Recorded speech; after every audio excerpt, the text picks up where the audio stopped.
What was it like back in the NSL days? Back in the NSL days, for want of a better word, it was a joy to go to the matches.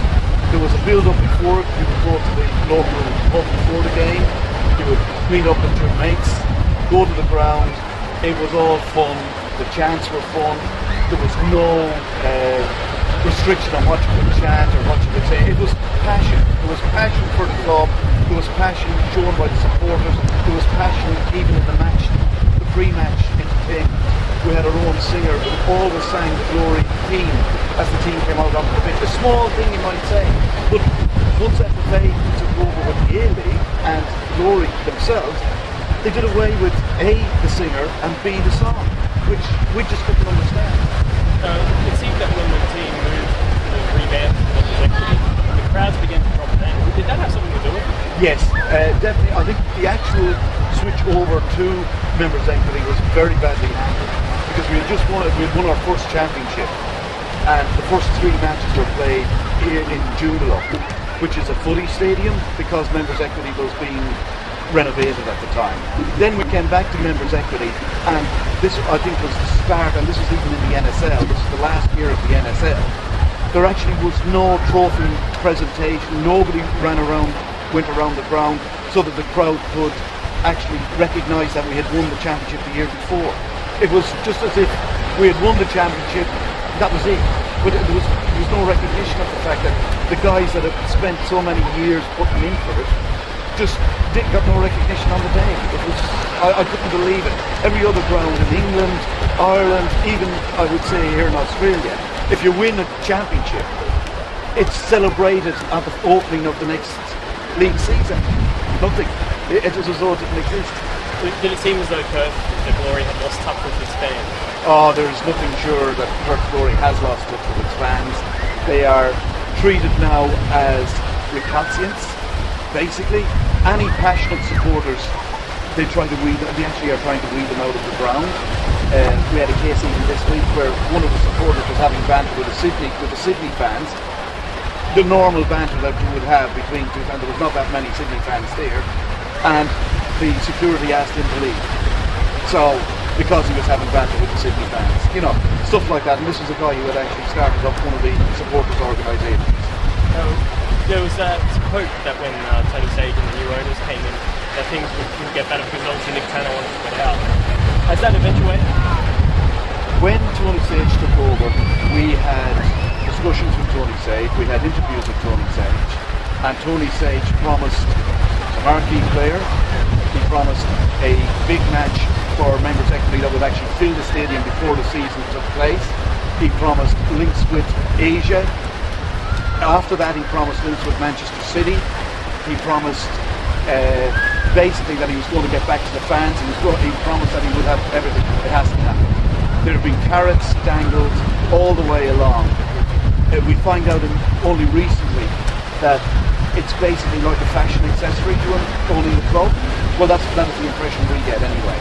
And that is the impression that most of the fans have, that it was a way of getting on the A-list in Perth. And as such, that is what has happened. But, sort of the actual carrots that were given haven't come through. None of them. We haven't had a marquee player. They claimed Stan Lazaridis was a marquee player in the year that he was suspended.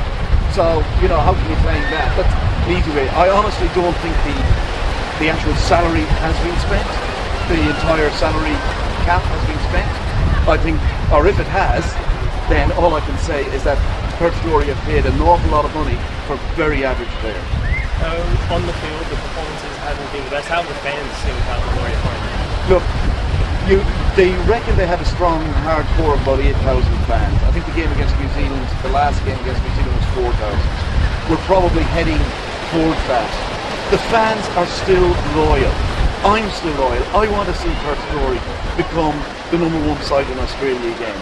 Unfortunately, I can't see it happening with both the the playing staff that we have at the moment and also the administration in the club. I'm sorry, they just are, there's too many of the AFL style administration in the club. There aren't enough soccer people in the club who have got the passion, or world football people I should say, in the club, who have got the passion for world football. What do you think Perth needs to do to get the fans back to they need to have a total clean out at the club from basically the top down. They Does that really, mean the owners and the coach and I would say probably the owners as well, unless he suddenly starts listening to the advisors that are willing. There are an awful lot of people here in this state of WA that are willing to give him advice. Unfortunately, he's not listening to them, or it doesn't appear as though he is, because it's not happening. What they are suggesting is not happening. Getting close to the local community. Look at Central Coast Mariners. They've got the perfect setup. We get media releases from them at the rate of probably 3-4 a day. We're lucky if we get 1-2 media releases from Perthcourt. It's just not good enough. We're not putting the effort in.